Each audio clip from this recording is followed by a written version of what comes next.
welcome back to the deep dive. If you're a nursing student right now, chances are you're feeling, well, a bit overwhelmed by health assessment. Definitely. It's a ton of material. We hear you. 7 body systems, all that detail.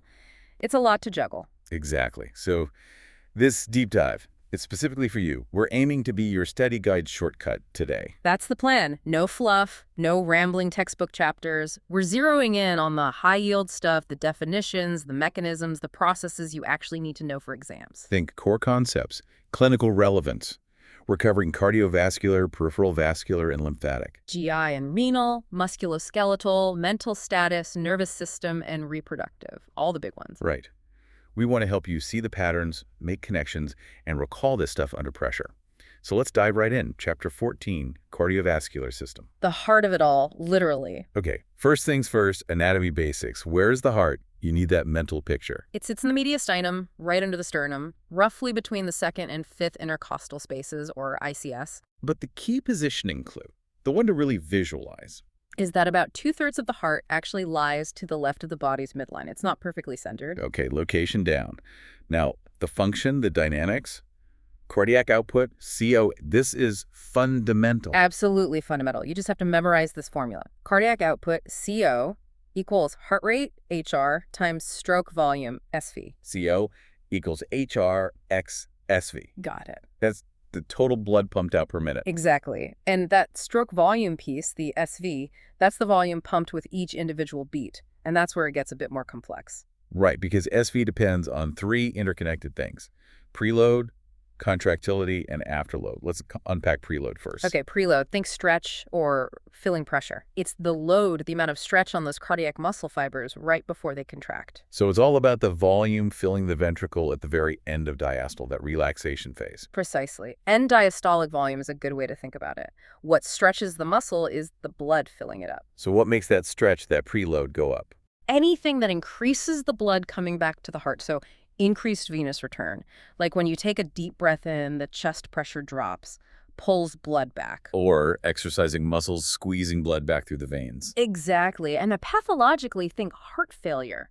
If the right ventricle is dilated, struggling to pump, volume backs up, increasing preload. And conversely, what decreases it? Things that reduce venous return. Breathing out, for instance.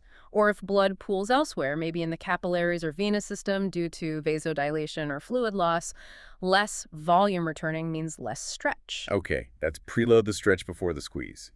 Next step, contractility. Contractility is simpler in concept. It's just the inherent ability of the heart muscle to contract, to shorten its fibers, kind of independent of the load. How strong is the muscle's pump action itself? And what governs that? Primarily the sympathetic nervous system. Think adrenaline, noradrenaline, fight or flight. That stimulation ramps up contractility significantly. So if contractility is down, you should immediately suspect problems with the muscle itself. Is it getting enough blood flow? Enough oxygen? Think ischemia, myocardial damage. Makes sense. Preload, stretch, contractility, squeeze strength. What's the third piece? Afterload? Afterload. If preload is the stretch before, afterload is the resistance the ventricle has to overcome during contraction to actually eject the blood. The resistance it pushes against. Exactly. Where does that resistance come from? Mainly from the tone and pressure in the aorta and the systemic arteries and arterioles. So high blood pressure is a classic example of increased afterload. Absolutely. Hypertension means the ventricle has to generate much more force to open that aortic valve and push blood out. Same if arteries are constricted, maybe due to medications or a hypertensive crisis. So high afterload means the heart has to work harder, uses more energy. Precisely. It increases the workload and oxygen demand of the myocardium. Hashtag tag 1.2 physical examination essentials, auscultation and palpation. Okay, let's shift to the physical exam now. Starting with the neck assessments. Carotid artery first. What are the high yield points here, especially safety? Technique is key. You use your index and middle fingers. Find the sternocleidomastoid muscle, the SCM, and feel just medial to it in the lower third of the neck. And the big don't, the absolute safety rule. Never, ever press both carotid arteries at the same time. That's a critical error. You can cut off blood flow to the brain, cause syncope, one side at a time. Also, avoid pressing high up on the neck, right? Near the angle of the jaw. Right. Avoid the carotid sinus area, which is roughly at the level of the top of the thyroid cartilage. Pressing there can trigger a vagal response, slow heart rate, drop in blood pressure. Bad news. So why do we assess the carotids carefully? What information do we get? It gives us a good sense of cardiac function, specifically the pulse contour and amplitude. It's particularly helpful for clues about aortic valve problems, like stenosis or insufficiency. It's a nice proximal window. But we need to be careful not to confuse it with the other pulse in the neck, the jugular venous pressure, or JVP. Yes, a very common point of confusion for students. The carotid pulse is strong, crisp, easily palpable. The JVP, well, it's not really a pulse you feel. It's more a wave, right? Yeah. An undulation. Exactly. Subtle, oscillating venous waves reflecting pressure changes coming back from the right atrium. You're usually looking for the pulsations of the internal jugular vein, sometimes the external. And measuring JVP requires specific positioning. How do we do that correctly? It's standardized for consistency. You need the patient's head of bed elevated, usually between 30 and 60 degrees. You adjust the angle until you can clearly see the highest point of that internal jugular venous pulsation in the lower half of the neck. Okay, you find the top of that wave. Then what? Then you measure the vertical distance in centimeters from that highest point straight down to the sternal angle, that bony ridge where the manubrium meets the sternum. And clinically, what does a high JVP tell us, if that vertical distance is large? It's a major indicator of increased pressure on the right side of the heart. Think fluid overload or backup. So conditions like? Right or left heart failure, absolutely. Yeah. Also, severe pulmonary hypertension, tricuspid valve stenosis, or even pericardial issues like cardiac tamponade where the heart is being squeezed. It signals venous congestion. Got it. Now let's quickly cover stethoscope use, diaphragm versus bell. This trips people up. It does, and the technique really matters. The diaphragm is for high-pitched sounds. Think S1, S2, murmurs like aortic or mitral regurgitation, and pericardial fiction rubs. And because it filters low sounds, you need to press it. Firmly against the skin. Create a good seal to isolate those high frequencies. Okay. And the bell? The bell is for low-pitched sounds. Classic examples are S3 and S4 heart sounds, the gallops, and the diastolic murmur of mitral stenosis. And the technique here is the opposite. Exactly. You apply the bell lightly, just enough pressure to create an air seal. If you press too hard, the skin underneath acts like a diaphragm and filters out the very low sounds you're trying to hear. Light touch for low sounds. Makes sense. And a quick word on murmurs, systolic versus diastolic. Key distinction for exams. Diastolic murmurs, occurring during the heart's relaxation phase, are almost always a sign of significant pathological valvular heart disease. They need investigation. Whereas systolic murmurs. Systolic murmurs during contraction can be pathological, but they can also be benign or innocent, especially in younger people or during high output states like pregnancy. Doesn't automatically mean disease, but still needs evaluation. Hashtag tag CHAG 1.3 cardiovascular symptoms and risk stratification. All right, let's talk symptoms. Shortness of breath, huge topic. You need to nail the testable trio. Okay, first is just dyspnea. That's the general term, right? Yeah. Uncomfortable awareness of breathing, maybe feels inappropriate for the level of exertion. Correct. Then it gets more specific. Second is orthopnea. That's the dyspnea that hits when someone lies flat and gets better when they sit up. The classic question is, How many pillows do you use to sleep? More pillows suggest more severe orthopnea as they try to keep themselves propped up. okay, dyspnea, orthopnea. And the third one, the really critical one. Paroxysmal nocturnal dyspnea, or PND, this is the scary one. Sudden severe shortness of breath and orthopnea that actually wakes the patient up from sleep. And the key differentiator from simple orthopnea is the timing. Absolutely. PND typically happens 1 to 2 hours after falling asleep, not immediately upon lying down. Why the delay? It's thought to be due to the gradual redistribution of fluid from the lower extremities back into the central circulation when lying flat for a while. In someone with heart failure, this extra volume overwhelms the already struggling heart after an hour or two. That's a great clinical pearl. Mm. Okay, moving on to something you just have to memorize, hypertension classification. No way around it. Know these numbers cold. Let's run through them. Elevated BP. Systolic 120 to 129/80, diastolic less than 80. Note the N. Okay. Stage 1 hypertension. Systolic 130 to 139 OR, diastolic 80 to 89. Notice the OR here. Only one number needs to be in the range. And stage 2 hypertension. Systolic greater than or equal to 140 OR, diastolic greater than or equal to 90. Again, OR. Got it. Elevated, stage 1, stage 2. Know the ranges and the and/or. Finally, for this section, metabolic syndrome. a really important cluster of risk factors. Hugely important. It signals insulin resistance and dramatically ups the risk for cardiovascular disease and diabetes. You diagnose it if the patient has 3 or more of 5 specific findings. Okay, what are the 5 criteria we're looking for? 1, large waist circumference. For men, that's 40 inches or more. For women, 35 inches or more. 2, High blood pressure. Either currently decure 185 millimeter Hg or they're already on medication for hypertension. 3, High fasting blood sugar. Either decure 100 milli-GDL or they're on medication for high blood sugar. 4. High triglycerides. Yeah. Decure 150 milli-GDL or on medication to lower triglycerides. And the 5th one. Low HDL cholesterol, the good cholesterol. For men, that's less than 40 milli-GDL. For women, less than 50 milli-GDL. Or being on medication to raise HDL, though that's less common. So waist, BP, sugar, triglycerides, HDL. Any 3 of those 5 flags, metabolic syndrome. Exactly. Recognize that pattern. Hashtag 1.4 potential exam questions, CH14. All right, quick quiz time for you listening. Let's see if those points landed. First one, short answer style. Define afterload and give me 2 physiological conditions that would cause it to increase significantly. Think resistance. What increases resistance the heart pumps against? Okay, second one, multiple choice. A patient's blood pressure reading is 135/185 millimeter Hg. How would you classify that? Is it A, normal BP, B, elevated BP, C, high BP stage 1, or D, high BP stage 2? Check those ranges in the OR. Third question, short answer. Explain the difference in technique when using the stethoscope's diaphragm versus the bell, and give one example of a heart sound best heard with the bell. Firm versus light pressure. What sounds are low-pitched? And last one for this section. What's the key difference in timing that helps distinguish paroxysmal nocturnal dyspnea, PND, from simple orthopnea? Remember that fluid shift? When does it typically hit? Okay, we've covered the pump. Now let's talk about the pipes.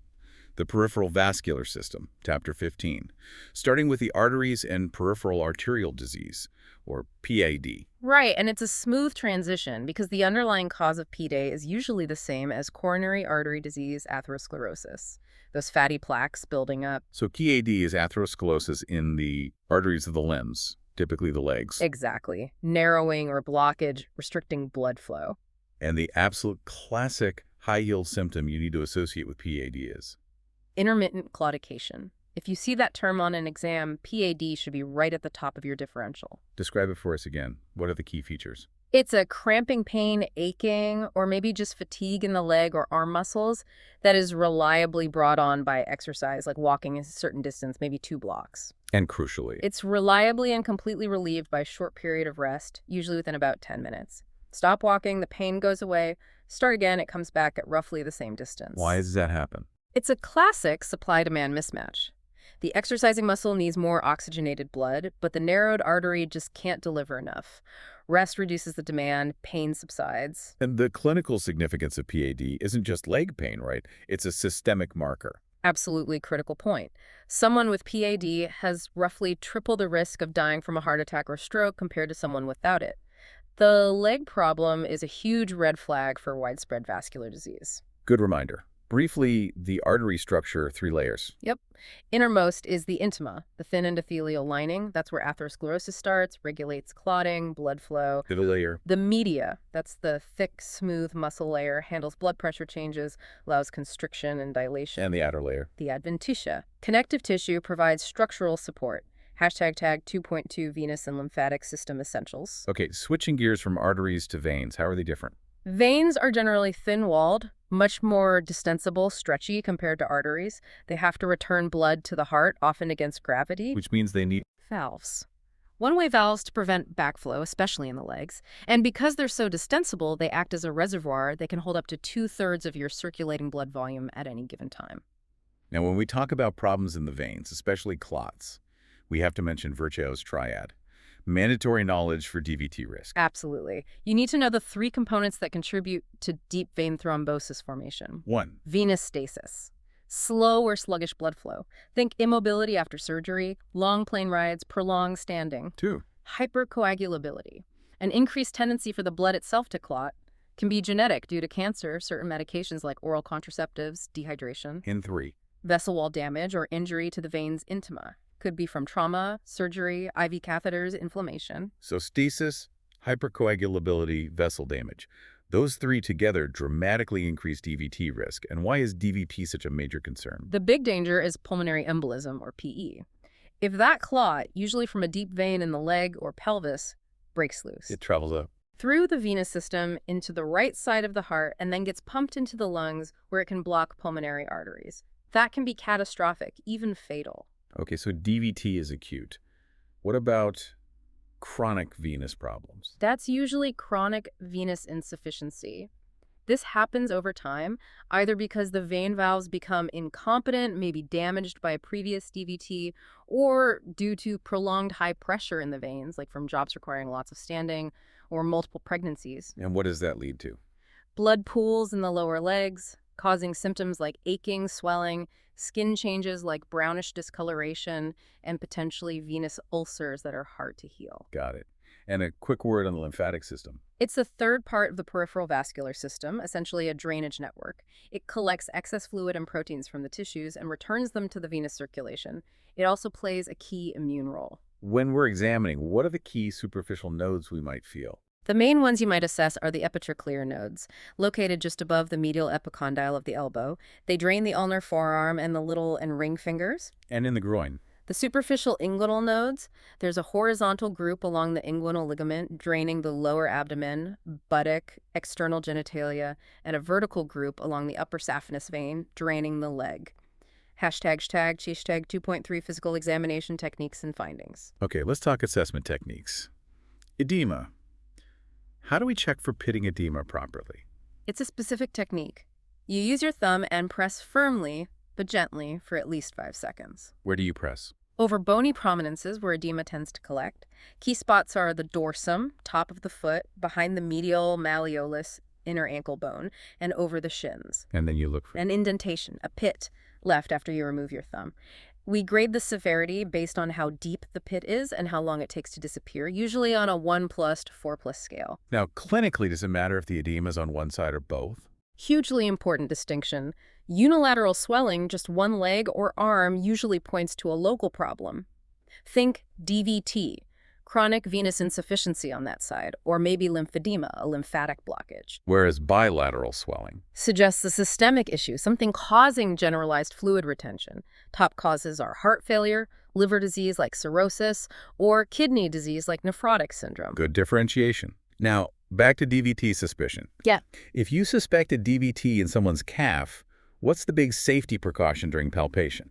This is critical. You can gently palpate the calf and groin area for tenderness or warmth, but you must absolutely avoid firm palpation or massage of that potentially clotted area. Why? Because you risk dislodging the thrombus, turning a stable DVT into a life-threatening PE. Diagnosis relies more on clinical scoring tools, D-dimer tests, and ultrasound imaging, not aggressive poking. Okay, what about signs of arterial insufficiency? If the arteries aren't delivering enough blood? Look for coolness. Unilateral coldness in a foot or leg compared to the other side is a significant sign of poor arterial circulation to that limb. Pallor or paleness is another sign. And the Allen test. Why do we do that one? The Allen test is specifically done to check the patency, the openness of both the radial and ulnar arteries supplying the hand. And the reason we need to know that. It's essential before you puncture or cannulate the radial artery, for instance, for an arterial blood gas ABG sample or an arterial line. You need to ensure the ulnar artery is patent and can provide adequate collateral circulation to the hand if the radial artery gets occluded during the procedure. Makes sense. One last test. Postural color changes. How does that work? You have the patient lying down, then elevate their legs to about 60 degrees for a minute or so. Watch the color of their feet. It's normal. Normal is maintaining good color, maybe just slight slow pallor developing. That's abnormal. Significant rapid pallor developing in the elevated feet strongly suggests severe arterial insufficiency. Then, when you have them sit up and dangle their legs, you might see dependent rubor, a dusky redness as blood flow returns slowly. Hashtag 2.4 potential exam questions. CH15. All right, time for a quick check-in on Chapter 15. First question. Can you list the 3 components of Virchow's triad for DVT risk, and maybe give a clinical example that fits under venous stasis? Think slow flow, thick blood, damaged pikes. What fits stasis? Second question. True or false, and explain why? Firmly massaging a patient's tender calf is an acceptable procedure if a deep vein thrombosis, DVT, is suspected, as it helps identify localized tenderness. True or false, and why?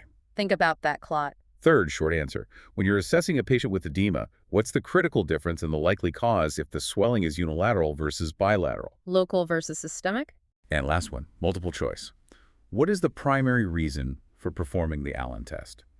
Is it A, assessing for chronic venous insufficiency, B, confirming intermittent claudication, C, ensuring ulnar artery patency before radial artery puncture, or D, differentiating between DVT and cellulitis? Why do we check both wrist arteries? Okay, moving into the abdomen now. Chapter 16 covers the gastrointestinal, GI, and renal systems. Abdominal pain is notoriously tricky to pin down. It really is. Let's start with differentiating the types of pain. First, visceral pain. Describe that one. Visceral pain comes from the organs themselves, hollow ones like the intestines contracting or distending, or solid ones like the liver stretching their capsule. It's often hard for the patient to point to exactly where it hurts. So vague location, often midline. Exactly. Felt more generally, often near the midline. The quality is also vague. Patients might describe it as gnawing, burning, cramping, or aching, not sharp or localized, typically. Okay, so if the pain is more localized, the location matters, like epigastric pain, high up, middle. Right. Epigastric pain makes you think stomach, duodenum, pancreas. So gastritis, GERD, pancreatitis, maybe perforated ulcers. And right upper quadrant, RUQ pain. Classic location for gallbladder issues like cholecystitis, but also potentially a duodenal ulcer or liver problems like hepatitis. Location gives clues. But the most serious abdominal pain pattern is when the peritoneum gets inflamed, right? Peritonitis. Absolutely. Peritonitis is often a surgical emergency. You need to recognize the signs of peritoneal inflammation. It often involves involuntary muscle spasm. What are those key signs on exam? Look for a positive cough test. Coughing causes sharp pain. Guarding, voluntary tensing of abdominal muscles. Rigidity, involuntary board-like hardness of the abdomen, that's a very concerning sign. Rebound tenderness, pain worse on release of pressure, and percussion tenderness. Any of these suggest the lining of the abdomen is irritated. Okay, let's talk specific symptoms. Functional dyspepsia. What is that? It's basically chronic upper abdominal discomfort or nausea lasting at least 3 months, started more than 6 months ago, but without any identifiable structural disease found after investigation, like endoscopy. It's a diagnosis of exclusion. Got it. How about GRD, gastroesophageal reflux disease? How's that diagnosed clinically? The hallmark symptoms are heartburn and regurgitation occurring together, frequently usually defined as more than once a week. And there are certain things that make GERD worse. Yes, common triggers include alcohol, chocolate, citrus fruits, coffee, fatty foods, also bending over or lying down, especially after eating. But for GRD, the really high-yield thing for exams are the alarm symptoms.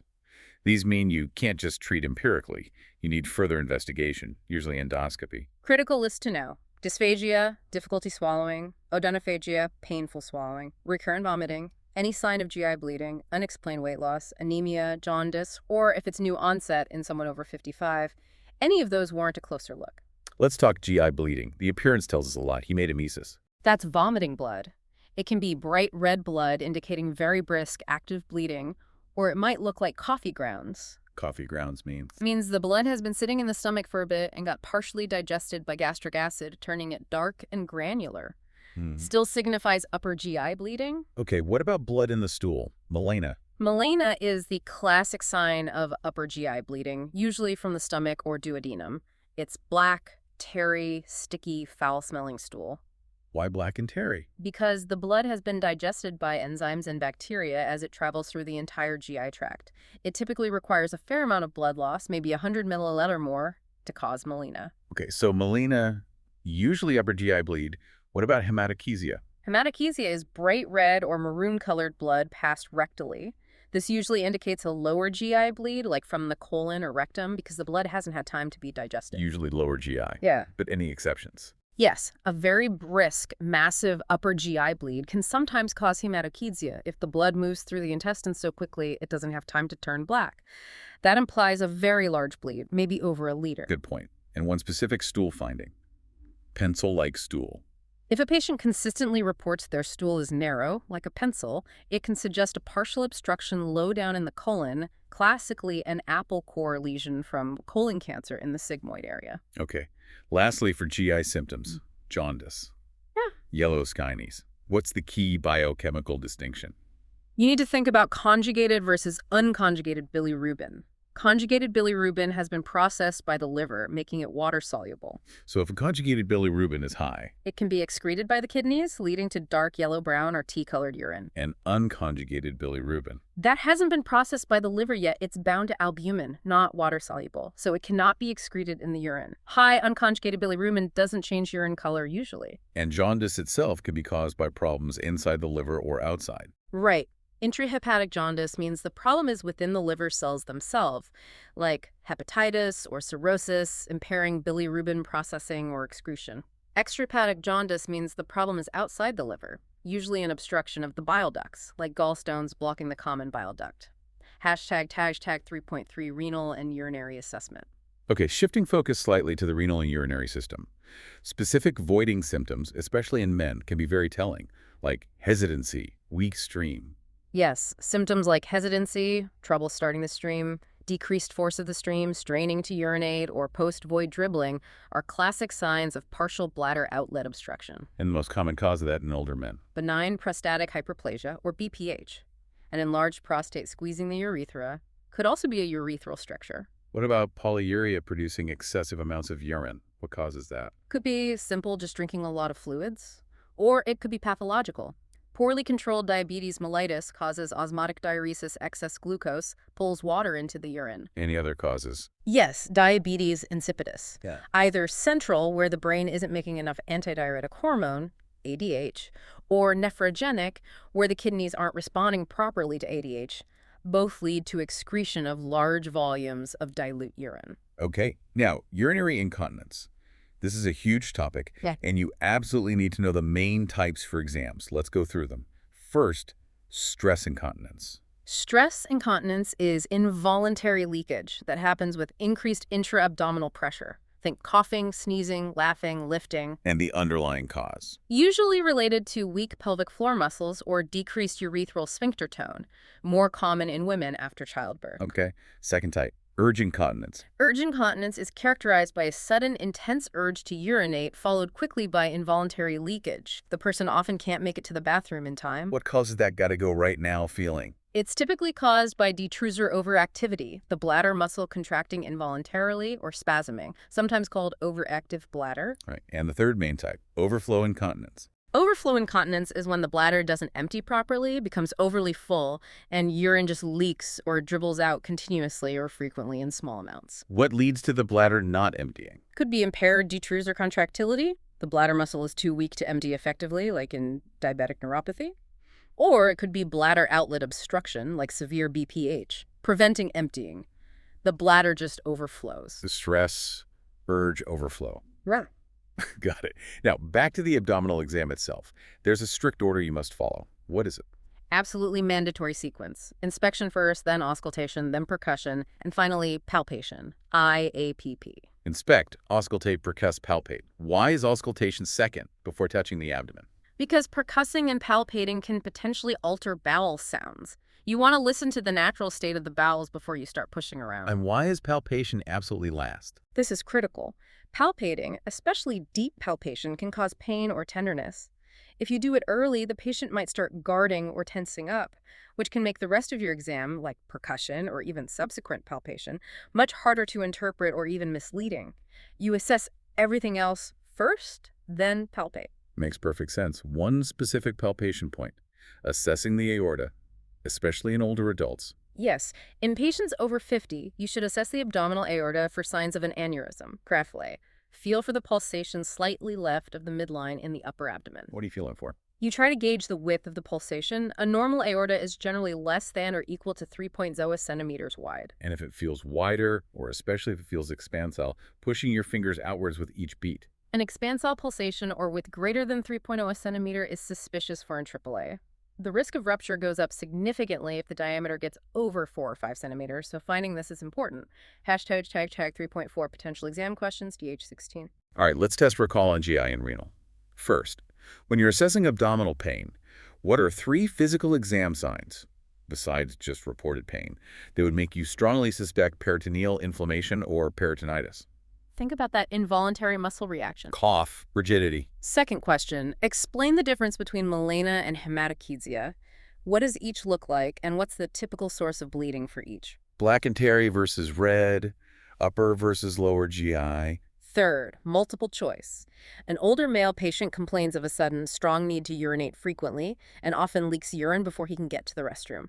Which type of incontinence does this pattern suggest? A, stress, B, urge, C, overflow, or D, functional? That sudden gotta-go feeling. And fourth, what is the required sequence of physical examination techniques for the abdomen, the 4 steps in order, and what's the main reason palpation must be performed last? IAPP. Why save the poking for the end? Okay, let's stand tall and move on to Chapter 18, the musculoskeletal system. Structure, movement, pain patterns. Right. Starting with how joints are classified. 3 main types based on movement. Freely movable ones. Synovial joints. Think knee, shoulder, hip. They have articular cartilage covering the bone ends, a joint cavity filled with synovial fluid for lubrication, and a surrounding capsule designed for movement. Slightly movable. Cartilaginous joints. Good example is the vertebral bodies of the spine, separated by those fibrocartilaginous discs. The nucleus pulposus inside the disc acts like a shock absorber, allows some bending and twisting. And immovable. Fibrous joints, like the sutures holding the bones of the skull together, no movement intended there. Got it. Now, some pain terminology. Myalgias versus arthralgias. Simple distinction. Myalgias just means muscle pain or aches. Arthralgias means joint pain, but specifically without evidence of arthritis, so no objective swelling, warmth, or redness of the joint on exam, just the symptom of pain. Okay, let's focus on the spine, especially low back pain. Does the location of the pain give us clues? It can, definitely. Midline pain, right over the spine itself, often suggests a problem with the spinal structures. Could be a musculoligamentous strain or sprain, a herniated disc pressing on the cord or nerve root, or even something serious like a vertebral compression fracture. And if the pain is off midline, more to the side. That points away from the spine itself and towards structures nearby. Could be sacroiliitis, inflammation of the SI joint, trochanteric bursitis, inflammation over the hip bone, or maybe sciatica, where the pain is radiating down the leg from nerve irritation. Speaking of radiating pain, sciatica specifically refers to pain that follows the path of the sciatic nerve, usually down the back of the leg. Correct. And another important pattern to recognize, especially in older adults, is suggestive of spinal stenosis. What's the key symptom pattern there? It's typically leg pain, often bilateral, that comes on with walking or prolonged standing, sometimes called neurogenic claudication. But the crucial clue is that the pain is often relieved by rest and, importantly, by lumbar forward flexion. Like leaning forward on a shopping cart. Exactly.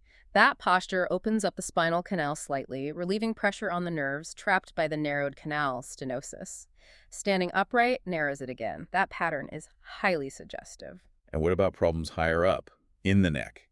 Cervical myelopathy sounds serious. It is. It means there's compression of the spinal cord itself in the cervical region. You need to look for concerning signs. Such as? Bilateral symptoms are common weakness or numbness tingling, paresthesias, in both arms and or legs. Patients might report hand clumsiness, difficulty with fine motor tasks, changes in their gait, loss of balance, sometimes urinary frequency or urgency too. And on exam, what might you find? Signs of upper motor neuron damage. So hyperreflexia, overactive reflexes, and a potentially positive Babinski signs. Hashtag 4.3 muscle strength and upper extremity maneuvers. Let's talk muscle strength assessment. We use that 0 to 5 scale. Everyone needs to know this cold. Absolutely. Grade 0 is no muscle contraction at all. Grade 1 is a flicker or trace of contraction. Grade 2 is active movement, but only with gravity eliminated, like sliding the arm on a table. Okay, the key distinctions are often 3, 4, and 5. Grade 3. Grade 3 is active movement against gravity, but without any added resistance. They can lift their arm up, for example, but can't push against you at all. Grade 4. Grade 4 is active movement against gravity, and some resistance. They can push against you, but it's weaker than normal, easily overcome. And grade 5. Grade 5 is normal strength, active movement against gravity, and full resistance without giving way easily. 0, 1, 2, 3, 4, 5. Got it. Now, moving to the wrist. Carpal tunnel syndrome, CTS, median nerve compression. What are the key tests? First, check for specific weakness. The median nerve innervates thumb abduction, moving the thumb straight up away from the palm. So weak thumb abduction is a sign. Okay, weakness check. Then the provocative maneuvers. 2 main ones. Tinel sign. You tap lightly over the median nerve pathway at the wrist crease. A positive test is reproduction of aching, numbness, or tingling in the median nerve distribution. Thumb, index, middle half of ring finger. The other one. Phelan sign. For Phelan's, you ask the patient to hold their wrists in full flexion, press the backs of their hands together for about 60 seconds. Again, a positive test is numbness and tingling developing in that same median nerve distribution. Tennel's tapping and Phelan's flexion. Hmm. Good test for CTS. Any specific palpation points around the wrist to be aware of? Yes, the anatomic snuff box, that's the triangular depression on the radial side of the wrist near the base of the thumb. Tenderness specifically in this spot is highly suspicious for a scaphoid fracture, even if initial x-rays look normal. It's the most commonly fractured carpal bone and can have complications if missed. #tag 4.4 lower extremity assessment and osteoporosis. Okay, moving down to the lower extremities. There's a specific test for a hip flexion deformity. How does that work? It's a simple check. Have the patient lie flat. You flex one of their hips fully towards their chest. While doing that, watch their other leg. What are you looking for? If the opposite leg lifts off the table and cannot remain fully extended and flat, it suggests a flexion contracture or deformity in that opposite hip. They can't fully straighten it. Clever. Okay, down to the foot and ankle.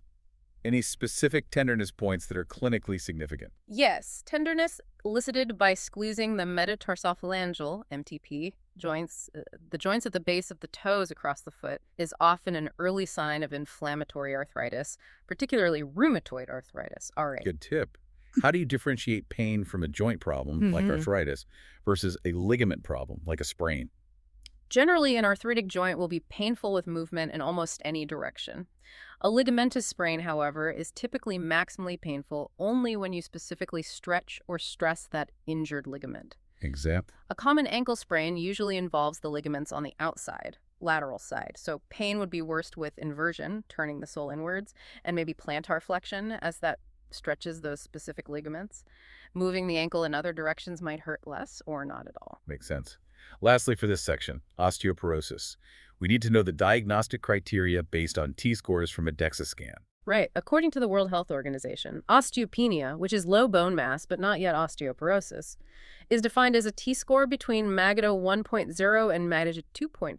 And osteoporosis itself. Defined as a T-score of less than Magato 2.5. So Magato 2.5 or lower indicates osteoporosis. Okay, T-score 92.5 is osteoporosis. What about counseling patients on calcium and vitamin D? Any key points? 2 important practical tips. First, calcium absorption decreases at higher single doses. It's better absorbed in smaller amounts. So advise patients taking, say, 20,000 milligram total to split it into 500 milligram doses taken at different times, like morning and evening. Good advice. And the second point? If the patient is also taking a proton pump inhibitor, PPI medication like omeprazole, which reduces stomach acid, They need a specific type of calcium. yes, they should ideally take calcium citrate. Calcium carbonate, the more common form, needs stomach acid for good absorption. Calcium citrate doesn't, so it's better absorbed in the low acid environment created by PPIs. #tag 4.5 potential exam questions, SHIM-C 18. Time for a musculoskeletal check. Question 1. Using that standard 0 to 5 muscle strength scale, what grade would you give a patient who can actively move their limb against gravity but cannot overcome any additional resistance you apply? They can lift it, but can't fight you. What grade is that? Second, describe the typical pattern of leg pain associated with spinal stenosis. What makes it worse? And importantly, what specific action often provides relief? Think walking versus leaning forward. Third, multiple choice. If you find localized tenderness when palpating the anatomic snuff box at the wrist, which injury should be high on your suspicion list? A, Colfin's fracture, B, scaphoid fracture, C, radial head subluxation, or D, carpal tunnel syndrome. That little depression near the thumb. And fourth, name the 2 common provocative maneuvers used to test for carpal tunnel syndrome, CTS, and briefly describe what constitutes a positive result for each test. Tapping versus flexing. What symptoms are you looking for? All right, let's shift to the control center, the brain and nervous system. Chapters 19 and 20 are dense, covering mental status and the neurologic exam. We need laser focus here. Agreed. Starting with Chapter 19, mental status. Foundational is assessing the level of consciousness, LOC. You need these terms clear before even thinking about the Glasgow Coma Scale. Okay, let's define them. Alert. Alert is awake, eyes open, responds readily and appropriately to stimuli. Normal wakefulness. That's G. Lethargic patients appear drowsy but open their eyes and respond to questions, then tend to fall back asleep. Need stimulation to stay engaged. Obtended. Obtended is a step further down. They open their eyes, look at you, respond slowly, and seem somewhat confused. Interest in their surroundings is decreased. And stupor. Stupor is patients only aroused from sleep after painful stimuli like a sternal rub or nail bed pressure. Verbal responses are slow or absent. Minimal awareness once the stimulus stops. Coma is unarousable. Alert, lethargic, obtunded, stuporous. Good progression. Now, abnormal thought processes or speech patterns. Confabulation. Confabulation is interesting. It's the fabrication of facts or events to fill in gaps in memory. It's not lying intentionally. It's more like the brain trying to make sense of missing information. Often seen in dementia, especially alcohol-related like Korsakoff syndrome. Incoherence. Incoherent speech is just incomprehensible, word salad, illogical, lack of meaningful connections, impossible to follow. How about derailment, also called loosening of associations? That's when the patient shifts from one topic to another, where the topics are only vaguely connected or completely unrelated. The logical thread is lost between ideas. Classic in schizophrenia. Are there physical signs related to mental status we should note? Yes, things like bradykinesia, markedly slowed movements, maybe a shuffling gait can be seen in severe depression or neurocognitive disorders like Parkinson's. Posture, grooming, affect are all relevant too. When testing cognitive function, what's a key differentiator between dementia and delirium besides onset? While both can impair new learning ability, like remembering 3 or 4 unrelated words after 3 to 5 minutes, delirium often fluctuates more dramatically. But that new learning test itself is crucial for screening both. And constructional ability, like drawing a clock or copying shapes? Poor performance on constructional tasks is a significant indicator. It can suggest dementia or specific parietal lobe damage. Asking someone to draw a clock face with the numbers and set the hands to a specific time is a common, quick scream. Finally, a critical safety point regarding mental status screening. Suicide risk. Absolutely critical. You must ask directly about suicidal thoughts. It's the only reliable way to uncover suicidal ideation and any plans they might have. And the myth that asking might plant the idea. It's just that a myth. Asking directly and non-judgmentally does not increase risk. It opens the door to potentially life-saving intervention. It's a required part of a thorough mental status exam when indicated. Hashtag, tag 5.2 neuroanatomy and sensory pathways, CH20. Okay, let's dive into Chapter 20, the neurologic exam proper. We need to differentiate the major motor pathways first, 3 main ones. Right. First, the big one, the corticospinal or pyramidal tract. What's its job? This pathway originates in the motor cortex and controls voluntary, skilled, complicated, or delicate movements. Think writing, fine finger movements. And a key function regarding muscle tone. Crucially, the corticospinal tract carries impulses that normally inhibit muscle tone. So damage to this tract leads to increased tone and hyperreflexia, spasticity. Where does it cross over? Most fibers cross to the opposite side, down in the medulla in the brainstem. Okay, corticospinal, what's the second motor system? The basal ganglia system. This helps maintain muscle tone and control gross automatic movements like walking or swinging your arms. Damage here leads to problems like rigidity, slowness, bradykinesia, or involuntary movements, tremors. Think Parkinson's disease. And the third? The cerebellar system. The cerebellum coordinates all motor activity, helps maintain equilibrium and balance, and controls posture. Damage leads to impaired coordination, ataxia, gait problems, decreased balance. Corticospinal, skilled movement, inhibits tone. Basal ganglia, automatic movement, tone. Cerebellar, coordination, balance. Got it. Now the sensory pathways, 2 main ones we need to contrast. Yes, based on the type of sensation and where their neurons cross over. First, the spinothalamic tract. What does it carry? Pain, temperature, and crude touch, like knowing you're being touched but not exactly where or with what. And where do its neurons cross? They cross over to the opposite side almost immediately within 1 or 2 segments of entering the spinal cord. Okay, spinothalamic, pain, temp, crude touch, crosses low in the cord. What's the other pathway? The posterior columns, or dorsal columns. What sensations travel here? Vibration sense, proprioception, position sense, knowing where your limbs are without looking, and fine discriminative touch, like recognizing objects by feel, identifying letters drawn on skin. And where do these neurons cross? They travel all the way up the spinal cord on the same side they entered, and then cross over much higher up in the medulla. So, knowing where they cross is key to localizing lesions. Clinically, how does this apply to something like diabetic neuropathy? It's very relevant. Diabetic neuropathy often affects large fibers first. Vibration sense carried by the posterior collars, large fibers, is frequently the first sensation lost in peripheral neuropathy. So testing vibration is key. And you also mentioned small versus large fiber neuropathy. Right. Small fiber neuropathy typically causes positive symptoms like sharp, burning, or shooting pain. Large fiber neuropathy causes more negative symptoms like numbness, tingling, and loss of sensation, including vibration and proprioception, leading to balance issues. Okay, let's apply this to common neurological symptoms. Headache, specifically migraine. There's a helpful acronym, PLND. Yes, the P and D features are useful for increasing the likelihood of a migraine diagnosis. If a patient has 3 or more of these 5 features, migraine is highly likely. Let's list them. P. Pulsal quality, throbbing. Oh. 1-day duration, meaning attacks typically last 4 to 72 hours if untreated. Yeah. Unilateral location, though not always. Nausea or vomiting associated with the headache. ND. Disabling intensity interferes with daily activities. POND. Good mnemonic. Now, dizziness.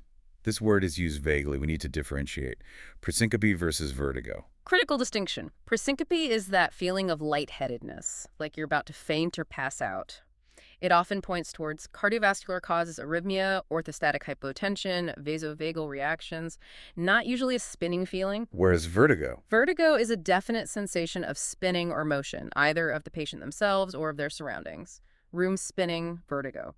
This strongly suggests a problem in the vestibular system, usually the peripheral part, inner ear, like in benign paroxysmal positional vertigo, BPPV, labyrinthitis, or Meniere's disease. Less commonly, central brainstem cerebellar causes. Spinning. Vertigo, vestibular. Feeling faint, presyncope, often cardiovascular. Got it. Now, stroke. The warning signs fast. Everyone should know fast. Face drooping, ask them to smile. Arm weakness, ask them to raise both arms. Speech difficulty. Slurred or strained speech, ask them to repeat a simple sentence. Time to call 911 immediately if any of these are present. Time is brain. For stroke prevention, what's the single biggest modifiable risk factor? Hypertension. High blood pressure is the leading determinant of stroke risk. Controlling BP is paramount. What about smoking? Smoking is another major risk factor. Quitting significantly reduces stroke risk, but important note, the risk in former smokers never quite drops back down to the level of someone who has never smoked. Damage lingers. Good point. Is there a way to predict short-term stroke risk after someone has a TIA, transient ischemic attack? Yes, the ABCD2 score is often used. It incorporates age, $66, blood pressure due at $190 at presentation, clinical features, unilateral weakness or speech disturbance, duration of TIA symptoms, and presence of diabetes to estimate the risk of stroke in the days following a TIA. Hashtag TAG 5.4 reflexes and pathological signs. Okay, reflexes. Deep tendon reflexes, DTRs. We need to know the nerve roots tested by the common ones. Let's quickly run through the main 5. Biceps. Biceps reflex primarily tests C5 and C6. Triceps. Triceps tests C6 and C7. Brachioradialis. Supinator. Brachioradialis also tests C5 and C6. Patellar knee jerk. Patellar or quadriceps tests L2, L3, and L4. And Achilles. Ankle jerk. Achilles tests primarily S1, sacral 1. Memorizing these is unavoidable for neuro exams. Okay, what if the reflexes are hyperactive, like really brisk, maybe with spread? Hyperreflexia suggests an upper motor neuron lesion, meaning a problem somewhere in the central nervous system, CNS, along that descending corticospinal tract we talked about. Remember, that tract normally inhibits reflexes. Damage removes the inhibition. And what if you see clonus, that repetitive beating motion after eliciting a reflex? Sustained clonus, more than a few beats, is a definitive sign of CNS disease, specifically upper motor neuron pathway damage. It's a significant finding. And the most famous pathological reflex, the Babinski response. How do you test for it, and what's normal versus abnormal? You firmly stroke the lateral aspect of the sole of the foot from the heel up towards the little toe, then curve medially across the ball of the foot. Normal response. Normal response in adults and children who are walking is plantar flexion. The toes curl downwards and inwards, or no response. And the abnormal pathological Babinski response. A positive Babinski sign is dorsiflexion, upward extension of the big toe, often accompanied by fanning out of the other toes. This indicates damage to the corticospinal tract, an upper motor neuron lesion. It's normal in infants before they walk, but pathological afterwards. Babinski big toe up, CNS lesion. Got it.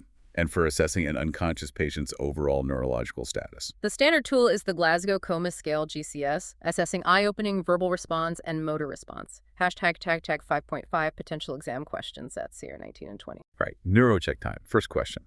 A patient describes episodes where the room feels like it's spinning intensely, especially when they turn their head quickly. Is this more likely presyncope or vertigo? And what body system is typically implicated? Spinning versus fainting. Inner ear or heart. Second, when you are testing sensory pathways, what two specific modalities are carried by the posterior columns? And where in the CNS do the neurons for this pathway cross over to the other side? Think vibration, position. Do they cross low or high? Third, multiple choice. You enter a patient's room, they open their eyes when you speak to them but respond slowly, seem confused, and drift back towards sleep when you stop talking. How would you categorize their level of consciousness? A, lethargic, B, obtunded, C, stuporous, or D, alert? Drowsy versus confused and slow. Fourth question. Which major motor pathway is primarily responsible for inhibiting muscle tone? And what is the typical effect on deep tendon reflexes if this pathway is damaged? Think voluntary movement. What happens to reflexes when inhibition is lost? Last section. Chapter 21, Reproductive Systems. We'll hit the high points for anatomy relevant to screening and key clinical distinctions. Okay, starting with female anatomy, specifically the cervix. You need to know the different types of epithelium. The part of the cervix visible in the vagina. That's the ectocervix, covered by shiny, pink, squamous epithelium, like the skin of the vagina. And the canal leading up into the uterus. That's the endocervical canal, lined by plushy, red columnar epithelium, which contains mucus-producing glands. And the critical area where these two meet. That's the transformation zone, or squamocolumnar junction. This area is constantly undergoing change, metaplasia, and it's the site where most cervical dysplasia and cancer arises. That's why it's the primary target for sampling during a pap smear. Got it. Transformation zone equal highest risk area. What about the term adnexa? Adnexa refers to the structures adjacent to the uterus, basically the ovaries, fallopian tubes, and their supporting tissues, often assessed during the bimanual pelvic exam. Okay. Menstrual history, basics, normal frequency, and duration. Typical frequency is every 24 to 32 days. Duration of flow is usually 3 to 7 days. What about painful periods, dysmenorrhea? What makes it secondary dysmenorrhea? Primary dysmenorrhea is just painful periods without an underlying pelvic pathology. Secondary dysmenorrhea means the pain is caused by an identifiable organic condition. Common causes include endometriosis, adenomyosis, endometrial tissue in the uterine muscle, or pelvic inflammatory disease, PID. And a major red flag symptom in older women. Any postmenopausal bleeding occurring 6 months or more after cessation of menses, requires thorough evaluation, primarily to rule out endometrial cancer. It's never considered normal. Good point. Two terms related to sexual pain. Dyspareunia and vaginismus. Dyspareunia simply means painful intercourse. Vaginismus is more specific. It's an involuntary spasm of the muscle surrounding the vaginal opening, which causes pain and often prevents penetration entirely. Switching to male anatomy, the shaft of the penis, what's it made of? 3 columns of erectile tissue. There's the single corpus spongiosum on the underside, which contains the urethra, and then the 2 larger corpora cavernosa on the top and sides, which do most of the engorging during erection. Okay. Now, inguinal hernias, common issue. We need to differentiate indirect versus direct. Key difference is where they originate. An indirect inguinal hernia develops at the internal inguinal ring, which is where the spermatic cord naturally exits the abdomen. This is the most common type, often congenital, and the hernia sac follows the path of the cord, potentially down into the scrotum. And a direct inguinal hernia. A direct hernia arises more medially, pushing directly through a weakened area in the floor of the inguinal canal, Hesselbach's triangle. It's usually acquired, often associated with straining or heavy lifting in older men, and less likely to go into the scrotum. Indirect through the ring follows the cord. Direct through the floor, more medial. Got it. How about erectile dysfunction, ED? Any clinical clues to suggest a psychological cause? Yes, a very helpful question to ask is about the presence of early morning or nocturnal erections. If the patient still experiences normal erections upon waking or during sleep, it strongly suggests the physical mechanisms, nerves, blood flow, are intact, making a psychogenic cause much more likely. If those are also absent, a physical cause is more probable. Good clinical pearl.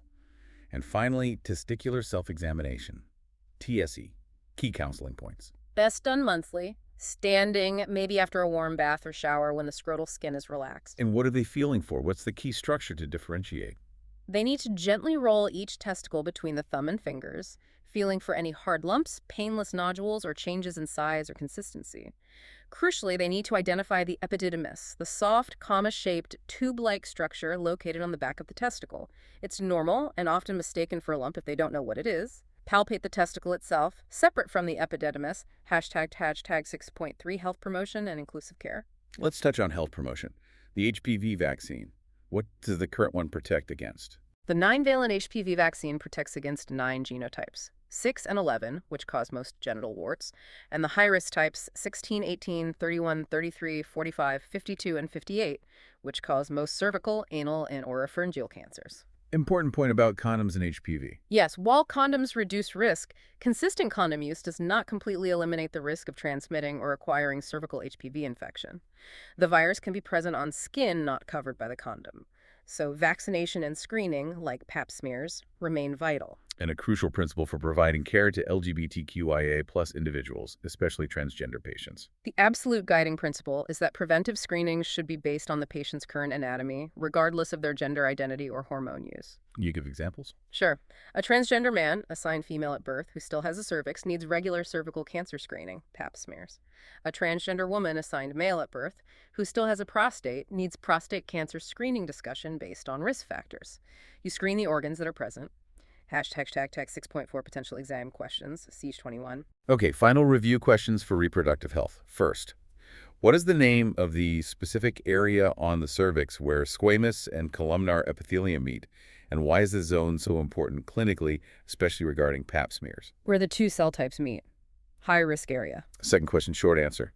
What is the main anatomical difference in the site of origin between an indirect inguinal hernia and a direct inguinal hernia? Internal ring versus floor. Third question, true or false? And explain your rationale. A nurse correctly counsels a patient that experiencing vaginal bleeding several years after menopause is usually just a benign finding related to minor hormonal changes and rarely needs investigation. True or false, and why? Postmenopausal bleeding. Normal or red flag. And last one, multiple choice. A patient presents with erectile dysfunction but reports that he consistently experiences normal erections upon waking in the morning. This specific finding makes which underlying cause most likely? A, arterial insufficiency, B, small fiber neuropathy, C, psychogenic etiology, or D, testicular cancer. Morning would present. Physical plumbing. Okay. #tag after X. Wow. Okay, that was a genuine deep dive. 7 chapters distilled down to the high-yield essentials for health assessment. We hit the key definitions, the mechanisms you need to understand, the clinical patterns. Yeah. Hopefully that structured approach helps you, the listener, move beyond just trying to memorize isolated facts. The real goal here is pattern recognition. Can you see high JVP and immediately think right-sided pressure issue? Or see that acute board-like abdomen and no peritonitis emergency. Yeah. Or spot a positive Babinski and think corticospinal tract lesion. Exactly. Connecting those dots, recognizing those critical patterns, that's what expert assessment is all about. It's how you identify high-risk situations quickly. So, as you take this information, review your notes, and prepare for exams or clinical practice, here's a final thought to tie some of this together. We talked about peripheral arterial disease, PAD, and stroke risk factors, hypertension, smoking being the same as for coronary artery disease. Right. Atherosclerosis is systemic. So how does that change your patient education? If you diagnose PAD in someone's leg, how do you effectively communicate that their risk for heart attack and stroke is already significantly elevated system-wide? How do you emphasize that managing risk factors isn't just about their leg pain, it's about protecting their heart and brain simultaneously? Thinking systemically, assessing holistically, educating comprehensively, that's the challenge and the goal. Hopefully this review helps you build that integrated understanding. Use these notes, test yourself, you've got this. Absolutely. Go ace that exam. You've been listening to The Deep Dive. We'll catch you on the next session.